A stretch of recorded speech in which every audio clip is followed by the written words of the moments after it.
L'entorse de cheville est la pathologie la plus fréquente de l'appareil locomoteur. Elle représente à elle seule 25% des lésions sportives. Son incidence est de 2 millions de cas par an. En France, elle représente 5 à 10% des consultations urgences hospitalières. Chaque jour, ce sont 6000 personnes qui consultent pour une entorse de cheville. Voyons ensemble les red flags.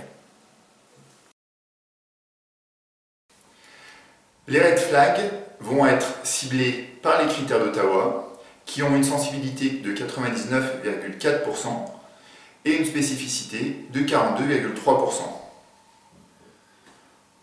Pour notre patiente qui a moins de 55 ans, on vérifiera en premier qu'elle arrive à faire 4 pas consécutifs, puis nous allons passer à la palpation de la partie latérale de la cheville. Nous vérifierons qu'il n'y ait pas de douleur sur les 6 cm postérieurs de la fibula, ainsi que sur la pointe fibulaire, et pas de douleur à la palpation également au niveau de la styloïde du 5, zone d'insertion du court fibulaire. Sur la partie médiale, nous vérifierons qu'il n'y ait pas de douleur sur les 6 derniers centimètres de la partie postérieure du tibia, ainsi que sur la pointe de la malléole tibiale.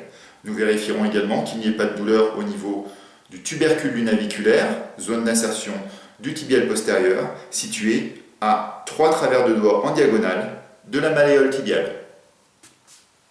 Les critères d'Ottawa ont un grand intérêt dans les 48 heures après le traumatisme. En cas d'un des signes positifs, cela conduira vers une radiographie.